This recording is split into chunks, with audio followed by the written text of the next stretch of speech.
But yeah, thank you very much, Dr. Galvao, for presenting the first seminar this semester in the interdisciplinary seminar series.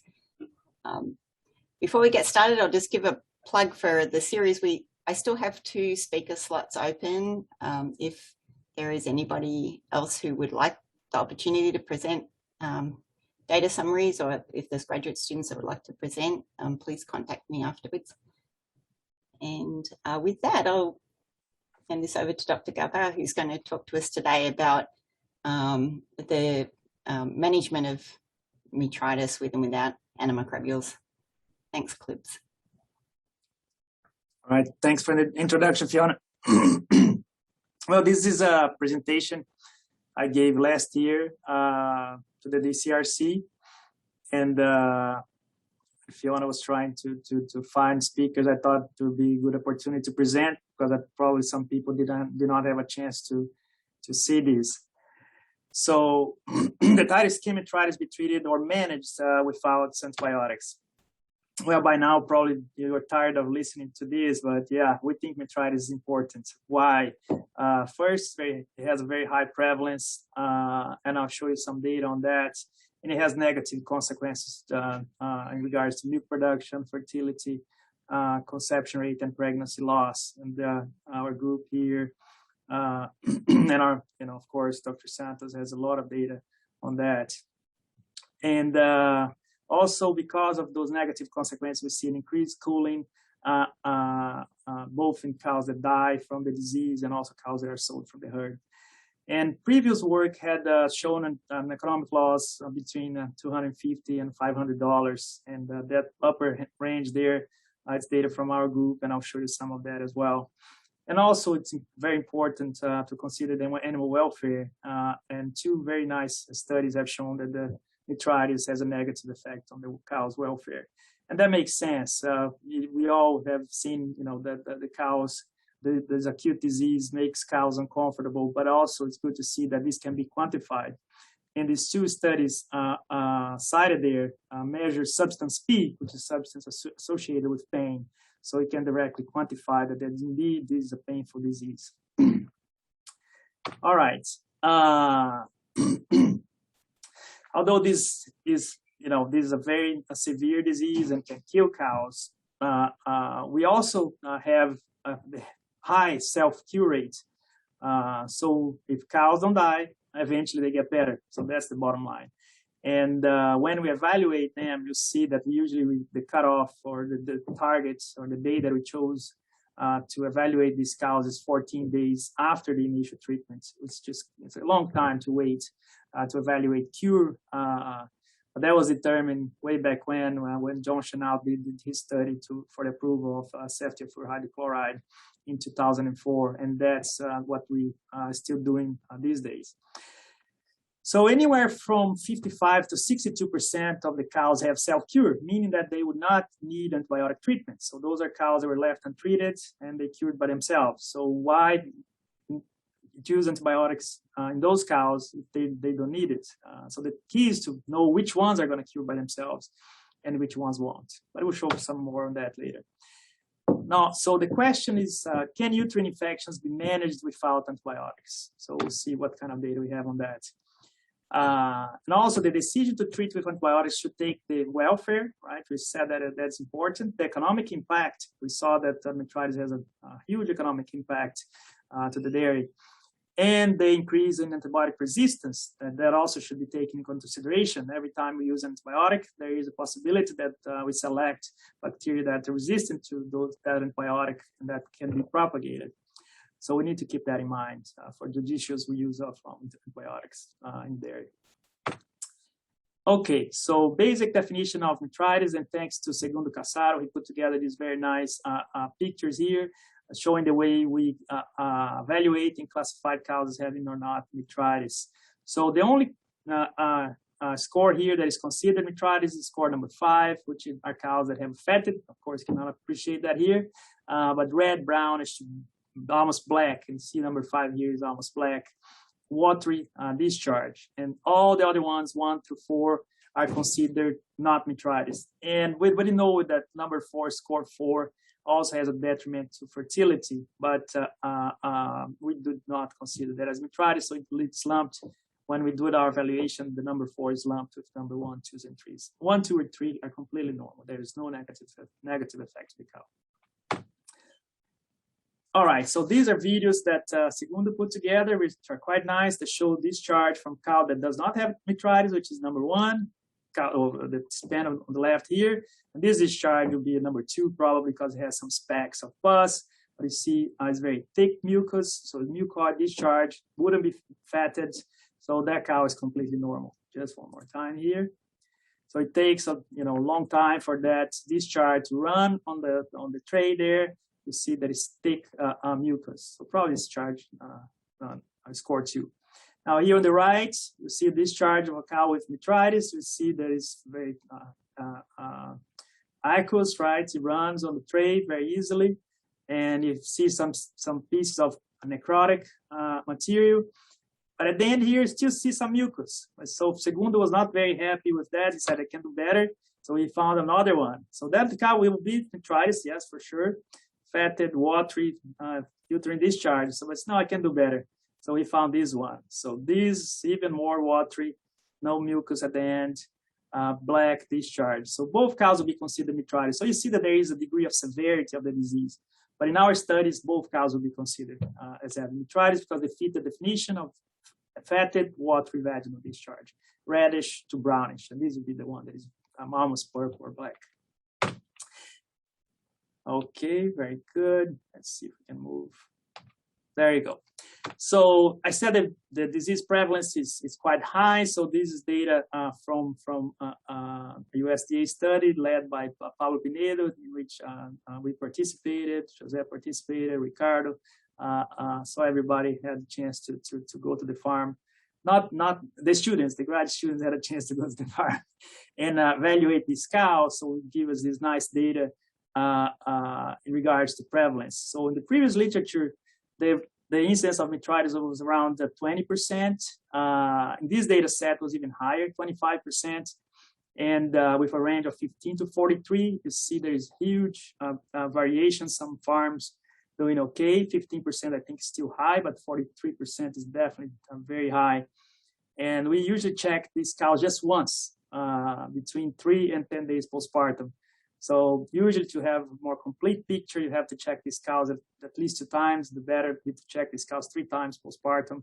So if anything, this incidence here is underestimated.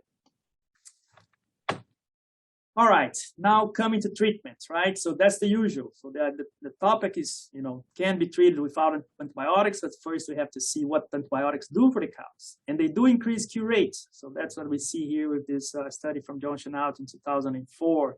So this was the study for the approval of XNL, Selfcure for hydrochloride. And they have a control group, which had a cure rate of 62%. And they had one XNL group that they used a dose of 1.1 milligrams per kilogram, and that did not improve cure rate at all. There's no statistical difference, it's minor numerical difference. So it was 1.1 milligram was not effective, and the dose of 2.2 milligrams per kilogram was effective, increased the cure rate to 77%. So that is a good 15 percentage point increase from cows that were left untreated. And this was 14 days after treatment. They did evaluate 6 days after treatment, but there was no difference. That's where the 14 days after treatment come from, because that's where you saw the statistical difference pretty much. And we're still doing that to this day.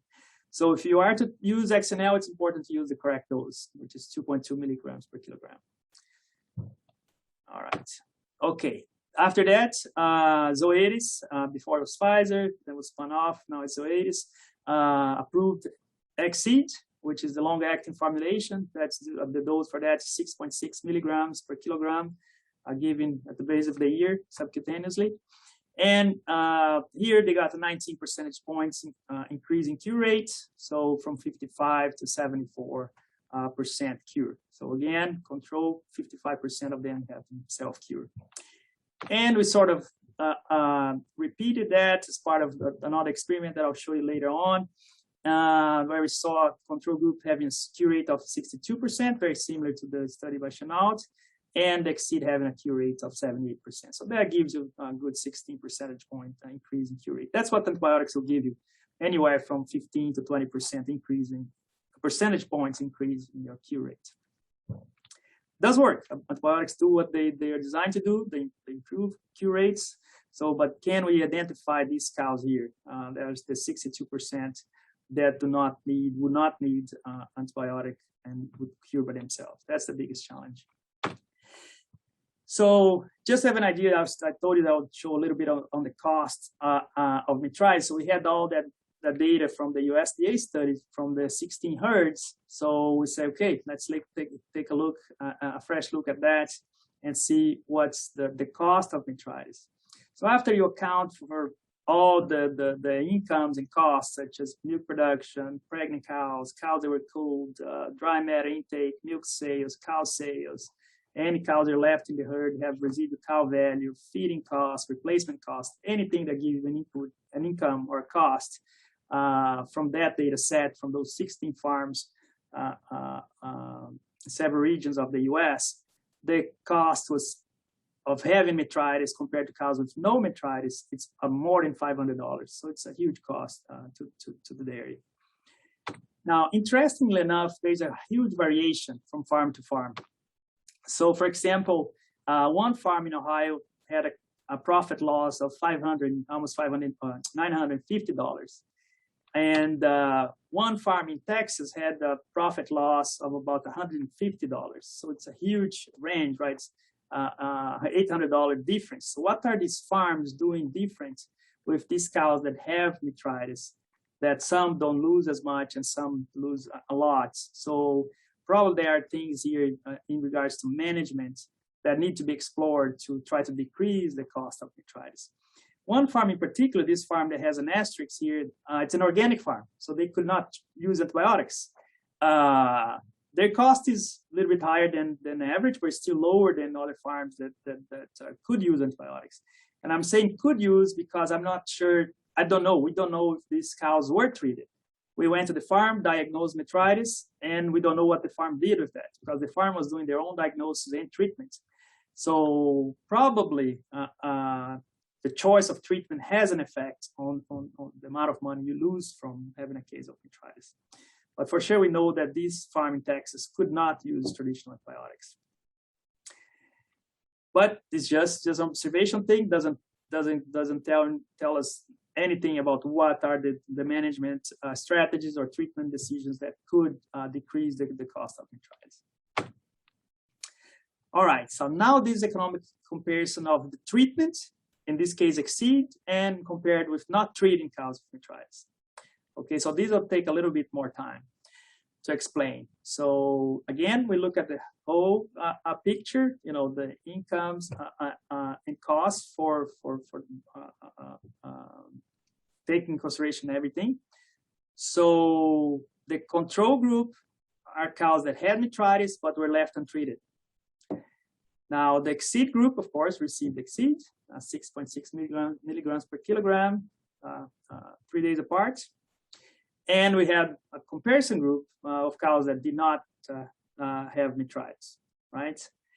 When we account for everything, okay, so the control group, they gave us a gross profit of $2,896, the exceed $3,219, and the no metritis group gave us a gross profit of $3,426. So you see that, you know, treating cows gives you more profits than leaving them untreated. So this is an advantage for antibiotics. So the antibiotic not only gives you an increase in cure rate, but also there is an economic benefit. And of course, that takes into account the cost of the treatment. So everything is accounted here. So at the end, there is a benefit, economic benefit from treating those cows. And of course, the cows that did not have metritis gave you a higher profit, but we saw that before with the average of $500, including those 16 herds. So this is the difference, right? So the profit loss from leaving cows untreated is the control. Is about compared to cows that did not have metritis. So if you do not treat them, you lose $457. If you treat them, you still lose money. But in this case, the cows treated with Exceed just had a profit loss of around $207 compared with cows that did not have metritis. So you do lose money from cows that had metritis, but if you treat them, your profit loss is way less than if you leave them untreated. And this difference here is $250. So pretty much from treating cows, you make $250. So the antibiotic is effective, so it decreases profit loss. So the average $250, but there's variation, milk price, replacement cost, price of the calf, and so on and so forth, beef prices. So when we got the average or the distribution of those costs for the last 10 years and did this simulation, this sensitivity analysis by treating cows or leaving them untreated compared to treating them. So you lose anywhere from $333 all the way to $155, the average being $250. So in 95% of the cases, actually here 100% of the cases, treating the cows with antibiotics would be beneficial compared to leaving them untreated. All right, summary for this part. So we have this moral dilemma, right? Considering the welfare of the cows with metritis, the increase in cure rate alone may justify treatment with antibiotics, right? Because they have that 15 to 20% increase in cure rate. However, this may lead to an increase in antibiotic resistance, and we know that, and we should have that in the back of our minds so that we try to develop alternative to traditional antibiotics. But thinking about the welfare, yeah, gives you the increase in cure rate. Now, regarding the economics, the economics also favor antibiotic treatment because you saw you make about $250 more. For the farm, that's advantageous, right? Unless an organic farm can make up the difference by having a higher milk price, for example, for their milk. So they can afford to lose those $250 because they cannot use antibiotics.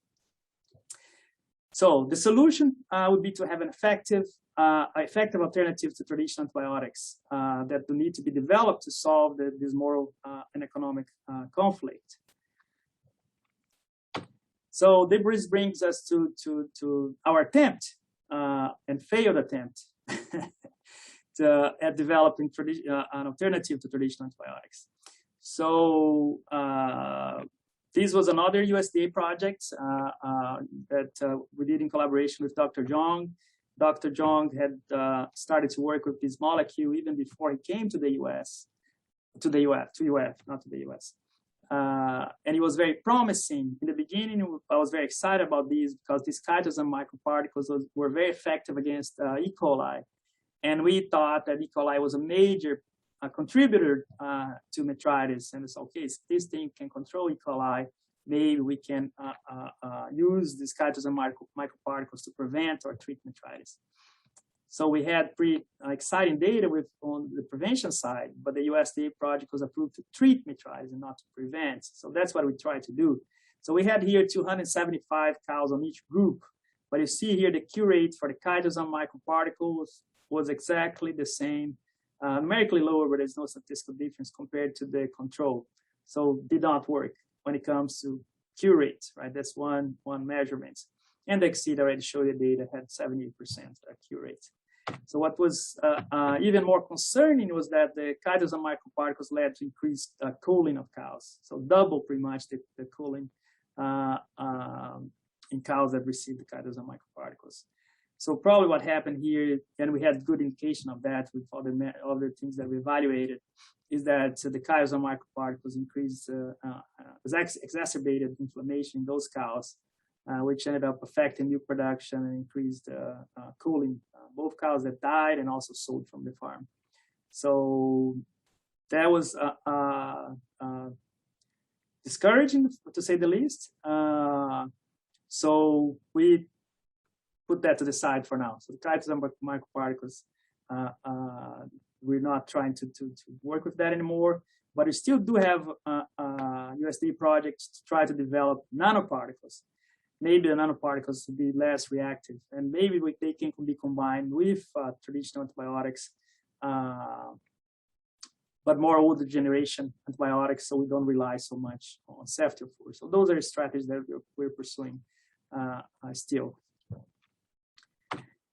Okay, so capsules and microparticles did not work. So there is another product out there. This organic product commercialized by Van Beek Natural Sciences. That's what it is. And Pablo Pinedo, again, he tested this product because he has those contacts with the organic farms in Texas. So this is the active ingredient is carvacrol. It's found in the aromatic plants, basil, thyme, and things like that. And it does have antimicrobial activity that has been shown in vitro. And so this is out there, it's in the market, the organic farms were using it. And so he did this trial. So he had here one group that received the carvacrol, the ultraflush, and that's the recommended dose, 3.75 mLs in 117 mLs of water. And he compared that with 200 mLs diluted in 2 liters of water, so 10% solution. And he did show that for curate, the uterflush was better than the iodine. Okay, now is that because the uterflush is making an improvement, or is it because the iodine is detrimental to the cow? Because we do not have a standard treatments. We do not have a group that received the standard treatment with Selfcure, for example, which is an approved product to treat metritis. So I think it is critical to really know if product is working to have a standard treatment. This was an organic farm, of course. The antibiotic treatment could not be used, but to really know if this product works, we have to conduct a trial where we have the test product. It could have an alternative, and we need to have a standard treatment, and we need to have a control. Here, we do not have untreated cows, right? So what would be the cure rate for the untreated cows? If we had an untreated group, at least we could see if the uterflush would have an improvement over an untreated group. So we do not have that. All right. The other benefit from the uterflush was that, oh, let me just go back here. Probably you were thinking, okay, this thing is really great. 99% of the cows cured. It's just an artifact of the way they analyze the data. So they look at just cows that stayed in the herd up to 14 days. And an organic farm, since they do not have availability to use antibiotics, they cull heavily cows that are not performing well. That's why you see a cure rate of 99%. So cows that were culled in those 14 days, the povidone or the uterflush was 13%, and the iodine was 22%. So definitely the iodine is not good for cows. So that's for sure something we can take out of this. Is the uterflush helping? We don't know. We would need a control group for that. All right. Other people try to use NSAIDs. The thinking there is like, okay, metritis, it's an inflammatory disease, and the main problem is inflammation. Maybe there is LPS circulating because of this gram-negative bacteria growing in the uterus. Maybe they go into anaphylactic shock, the septic shock because of all the LPS. And if you control that inflammation, baby cows will recover on their own. You don't need antibiotics. So in this study from Germany, they use ketoprofen. It's a non-steroidal anti-inflammatory. And the dose is 3 milligrams per kilogram, and they gave it for 3 days. Now, the XNL, if you remember, the dose is 2.2 milligrams per kilogram, and here they use 1 milligram per kilogram. I'm assuming this is what is approved in Europe. I'm not sure, but that dose, we saw that there was no difference between the 1.1 milligrams per kilogram and the control. So I'm not sure if this is truly a positive control here. But anyway, they saw here cows that did not complete the treatment. The percentage was higher for the ketoprofen compared to XNL, an advantage for XNL. The cows that needed extended treatment, and those are cows that were not recovered or still had a fever on the 4th day of treatment. So they treated for 3 days. If they still had a fever on day 4, they extended the treatment. So 3 days with Selfcure for the ketoprofen group and another 2 days for the XNL group. A higher percentage of them, or on the ketoprofen group, needed extended treatment, 61% compared to 31%. And then they look at other things like pre-lymphatic discharge, but there was no difference. First AI pregnancy risk, there was no difference, although it was very low. Milk production, median days to first AI, and median days to pregnancy, none of those things had a difference. So the bottom line here is that, yeah, not all the cows were treated with antibiotics, but the benefit was not very, well, the reduction in antibiotic use was not very substantial. Because some cows did not complete the treatment, probably because they had to receive antibiotics, 12%, and 61% of the cows needed antibiotic treatments because they for at least 3 days. So overall, there was a reduction in the number of days on antibiotics. So maybe that is something, but we are not quite there yet.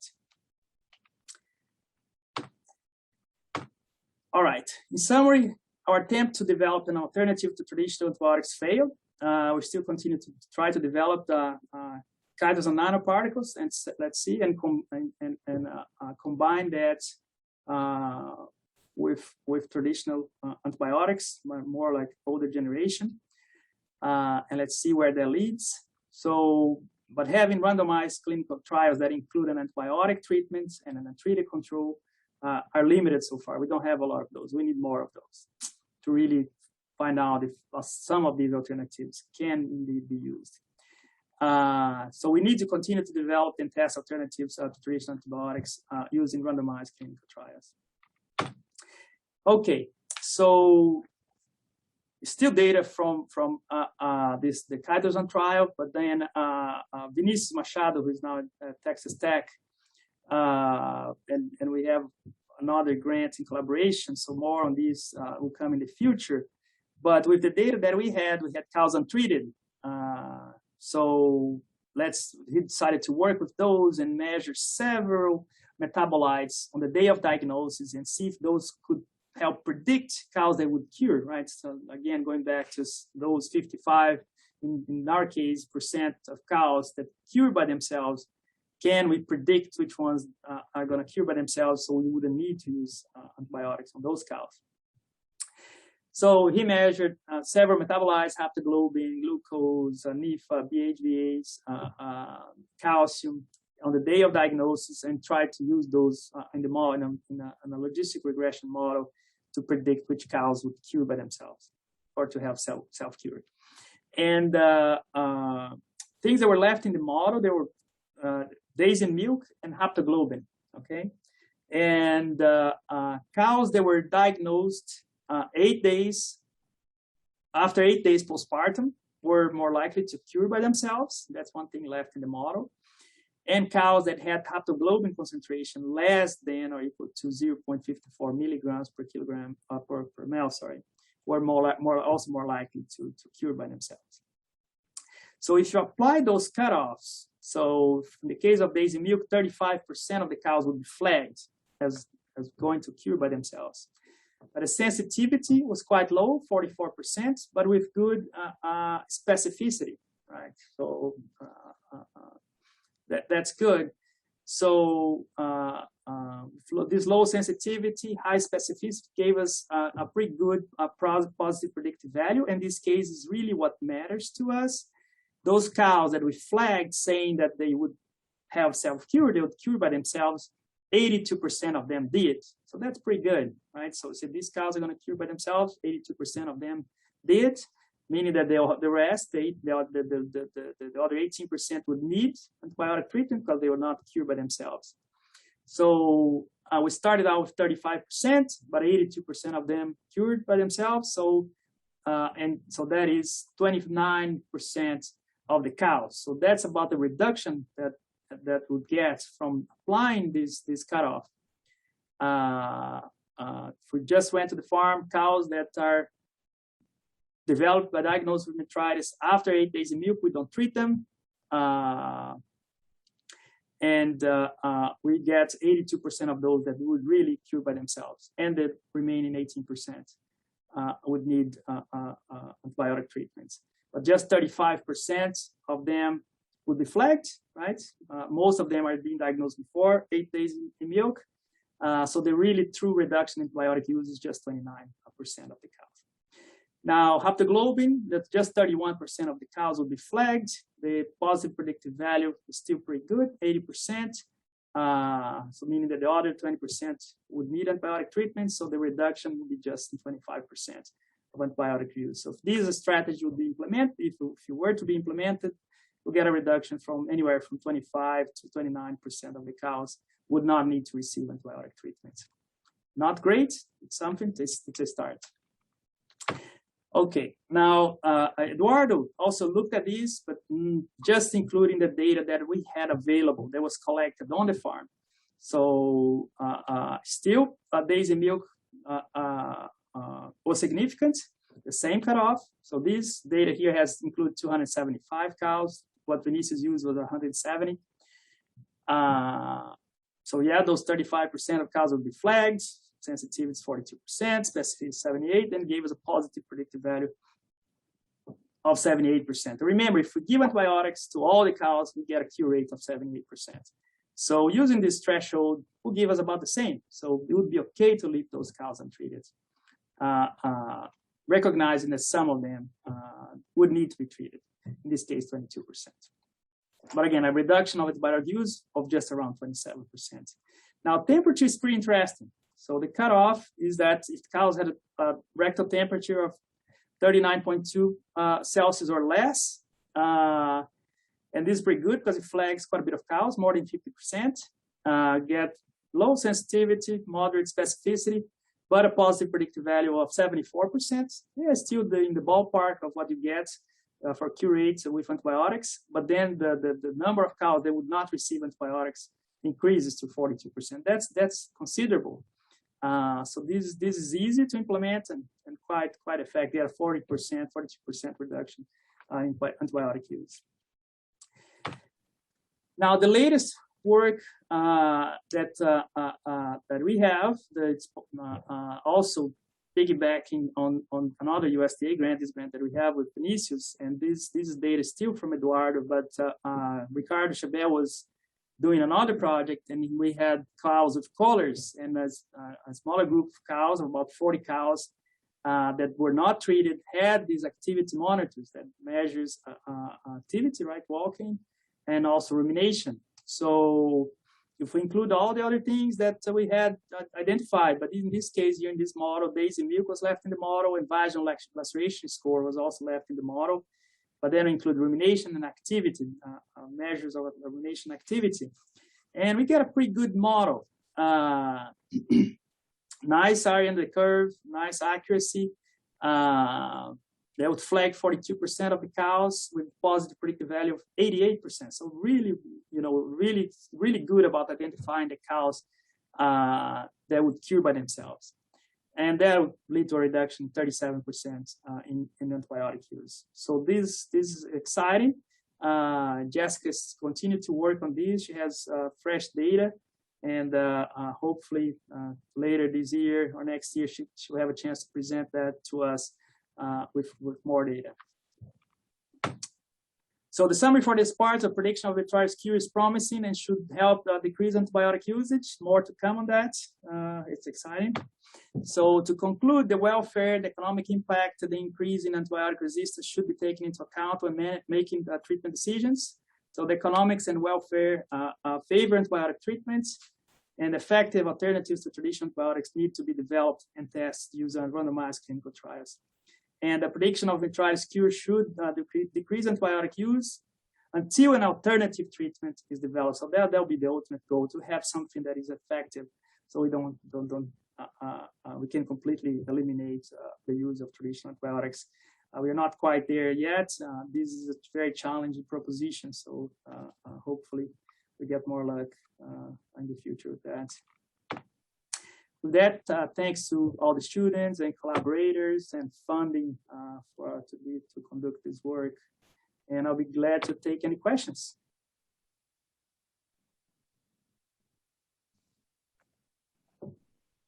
I have a quick question, please. Really nice presentation. Sorry that I don't have my camera on.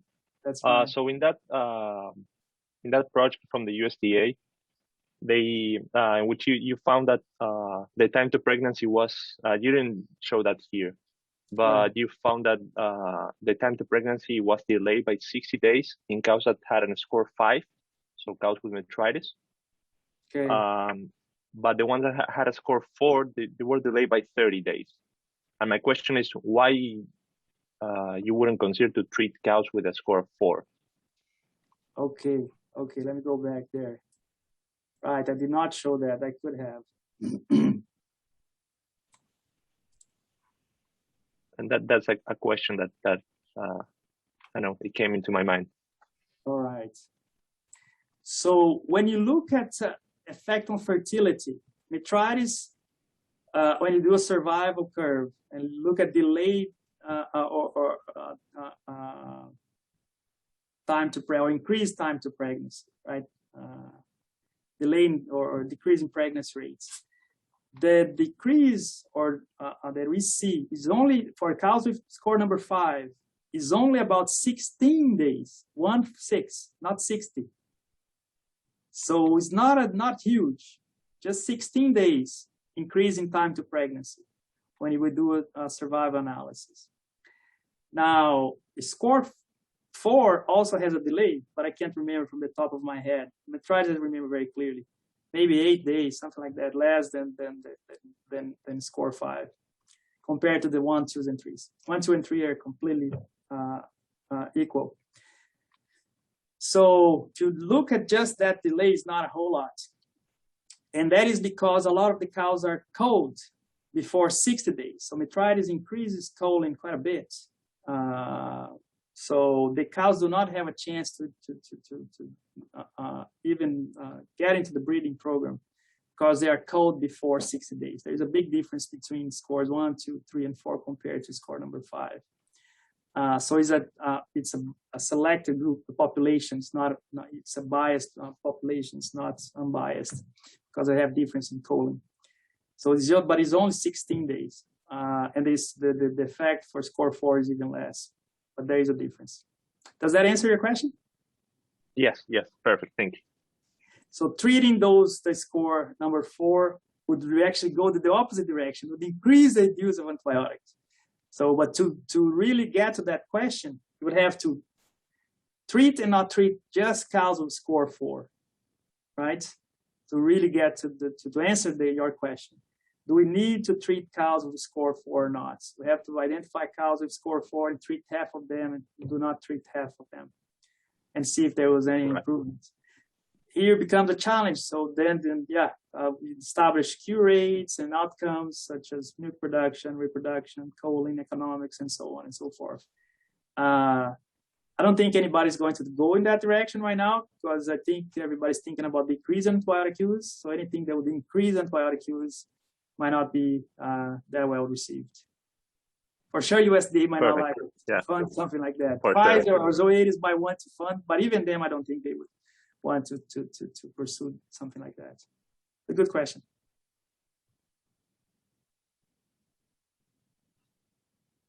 I have one question, Clips. Sure, good presentation. Thank you very much. Would you recommend a different reproductive protocol for these cows that have metritis? Like, for example, delayed desynchronization time? Good question, Tomas. So it's a difficult question because we don't know what the voluntary waiting period would be, right? We do know that cows that have metritis have delayed cyclicity, that's for sure. And cows that have metritis, because they have delayed cyclicity, they have delayed conception. So it's a balance, right? You delay, so you lose time, and increase conception, but you increase conception, but you're losing time. So, if you were to recommend, it would be just a guessing game, right? So any cycle that you delay, you have to increase conception rate by, let's say, 8%. Do you get that? So you will have to do some evaluation, some comparisons in the herd to see if that would be beneficial, right? Primipras, they have higher incidence of metritis, and they as a group they have lower cyclicity than with multipras, but they have higher persistency of milk production. So they could be a group that may benefit from delaying breeding. But usually we tend to do that as a group, right? For the whole group of primipras, we delay. Some farms opt to do that. And for that, there is economic analysis. And metritis might be playing a factor in that, right? That contributes to decreased cyclicity. And as a group, there is a benefit from delaying breeding those cows. But specifically, the metritis cows, we don't have data on that. Okay. Thank you. Good question. More, feel free, we have time. Dr. Galvao, there's a question from Beatrice in the chat that came to me. So she says, great presentation. She's sorry she doesn't have a microphone right now. From your perspective, how far are we from really implementing the prediction of cure models in the field? Do you think producers are willing or open to work or invest in technologies such as collars? Great question. From if we can reproduce the last data that our positive predictive value is really high, 88%. So we're close to 90% being right when we say that a cow is going to cure on her own. And if we have softwares that can automatically make that prediction, that's the challenge, right? To go from what the cow has in her neck to a decision that the producer can make and automate that decision. If that link can be made easily, if it doesn't need anybody to go there and download that huge spreadsheet with all those data points, like you can get minute by minute, summarized hourly, and so on and so forth. And to make a decision, I think producers would definitely implement that, because they would be very sure that when the system tells that the cow will cure by themselves, she's very likely to cure. If there is not much work involved, I think they would. Producers, I think they're ready for that. Not all of them, but some are, because they recognize the negative points of using antibiotics, risk for residue, antibiotic resistance in the mind of the consumer, it's costly. So I think they would, but I think we have to get to the point that it can be automated.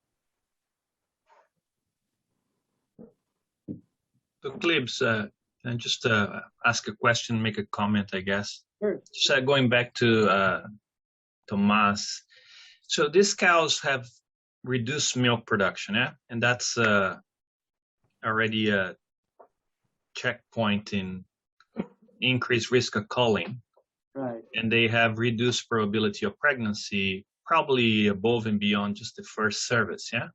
Not just on the first, but so I agree with you that somebody needs to look at when is the optimum voluntary waiting period. But my gut feeling is that if you change and delay, you're condemning her to a much greater risk of leaving the herd before she has a chance to stay, yeah? Because she, as a population, they have less milk. And if you delay breeding, they will still have reduced pregnancy per AI. And now you waste a little bit of time, yeah? Right, yeah. So, yeah, I guess somebody has to do that. Now, relative to the prediction, so you show, like, I know obviously the cost of metritis, a lot of the variability is not biology, it's whatever they do on the farms, yeah? Yeah. like going from $170 to $900. Right. It's decisions. So there's a lot of human decisions that influence the cost. But relative to prediction of using, haptoglobin, adcavin plus rumination plus something else, how much of that is farm specific in terms of, your predictive values?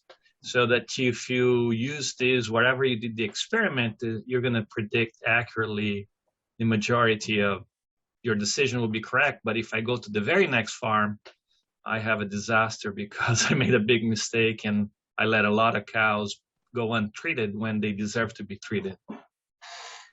Great question, Jose. So these are logistic regression models, right? So you have an equation that you could apply that in other farms and see if you get similar results. But we're not there yet. But it's easier to test that.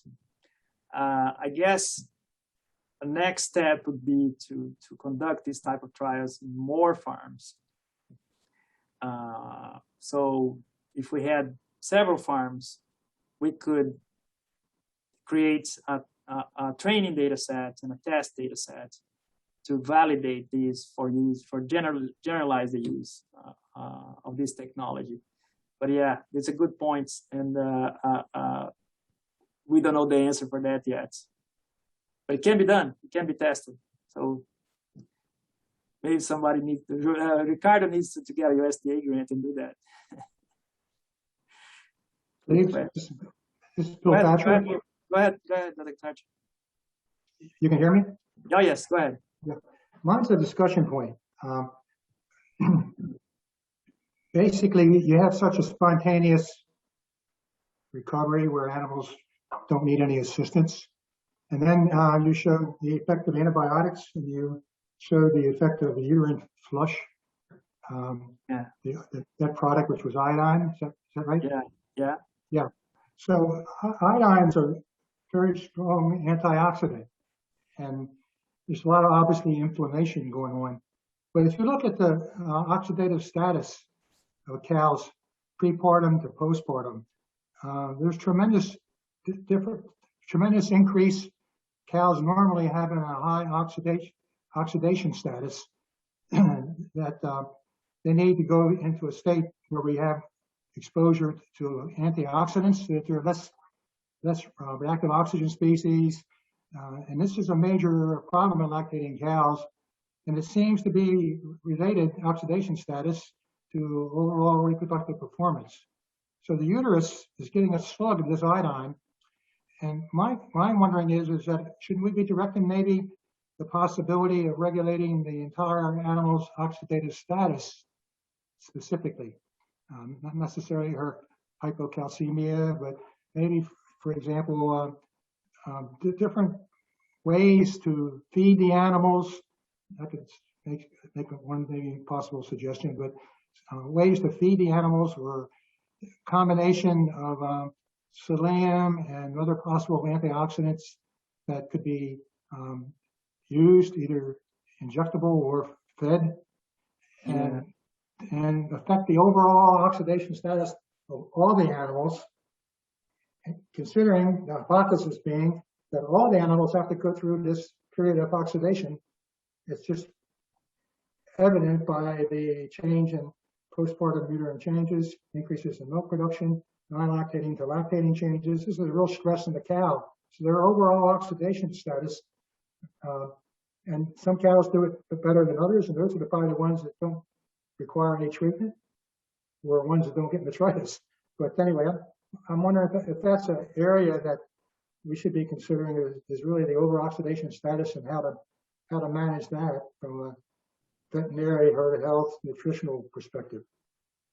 Yeah, great comment question, Dr. Thatcher. For sure, and Segundo showed in his data that he was trying to predict the development of metritis, and here we focus on predicting the cure, right? But for to develop metritis, there's clear indication that oxidative stress may be playing a role on the risk of these cows to develop metritis. So that your point about trying to reduce the stress, including oxidative stress, and a lot of it is because massive mobilization of adipose tissue that these cows go through. So one thing that he looked at is its body weight loss. It was a significant predictor. So cows that lose more body weight are more likely to develop metritis. So it's well in line with what you said. Now the challenge, I was just saying the challenge is to identify something that we can it's effective, right? What can we feed these cows, or is there anything that we can inject these cows that would alleviate, compensate for some of that? Maybe Jose can comment, because he has done a lot of work with rumen protected choline, but that's the one thing that comes to mind right now, that's something that has been shown to be beneficial in regards to the fat mobilization. But I don't think there was any beneficial effect in regards to uterine health. But Jose or Rene can comment on that. Even the N6 N3 ratio fat feeding, the higher N3s appear to be more of an antioxidant than the N6s. So there might be some bypass fat. Yeah. Again, Jose can comment on that, but I can't remember if the effects on particularly uterine health were that exciting when we looked at that. But yeah, I agree. There's definitely an area that it's everybody recognizes super important. Different things have been tested. I don't know if we have identified something that can really make an improvement in this area, unfortunately. Jose? Yeah, so, well, I'm not sure if it is related to antioxidants per se, but there's good data on vitamin E. Yeah? Now, I don't think there is any really good data on metritis. There's good data on vitamin E and retained placenta. You can make a link with reducing oxidative stress, increase in neutrophil lifespan, facilitating detachment of the placenta through the action of immune cells that survive longer, so they don't cause auto-death during the process of production of reactive oxygen species in the phagolysosome. But I don't know of any data from experiments in which prepartum dietary intervention really had a marked effect on antioxidant systems that reduce metritis. There are data of dietary manipulations that reduce other things that reduce metritis from meta-analysis, but I just don't recall one that, I guess my intuition would say if you have vitamin E deficiency, you have more retained placenta, you should have more metritis, yeah? But whether it's a direct link or is mediated by retained placenta, I don't know.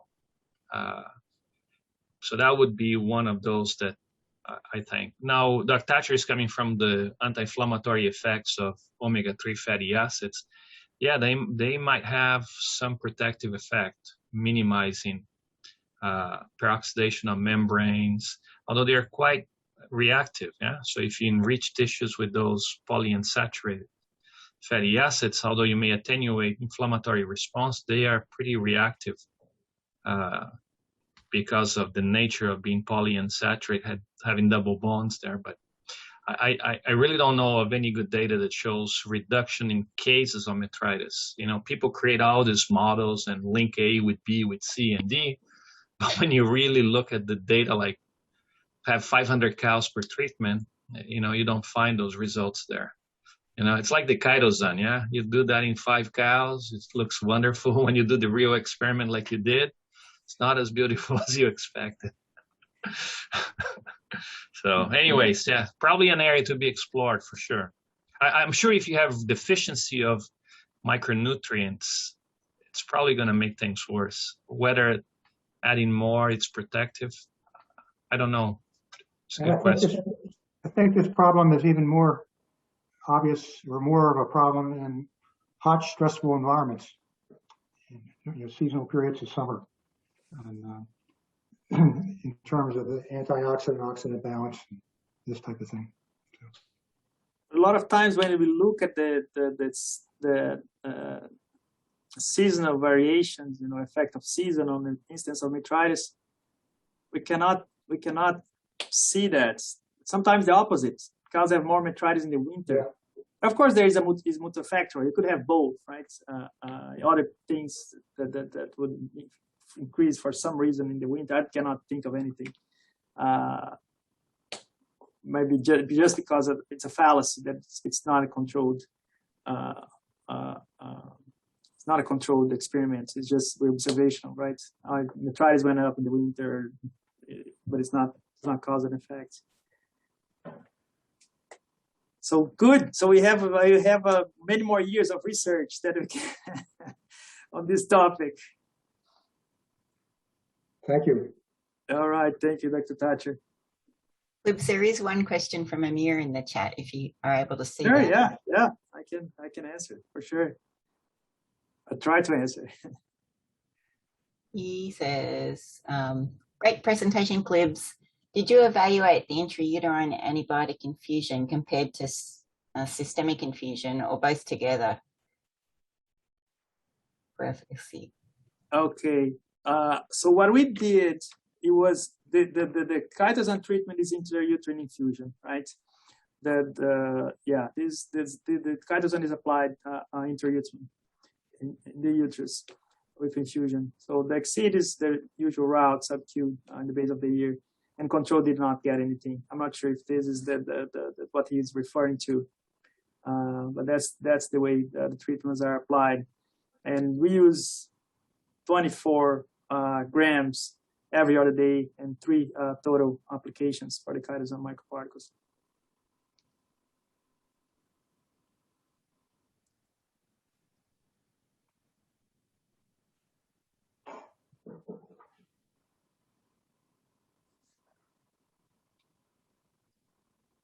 Any other questions for Dr. Galvao?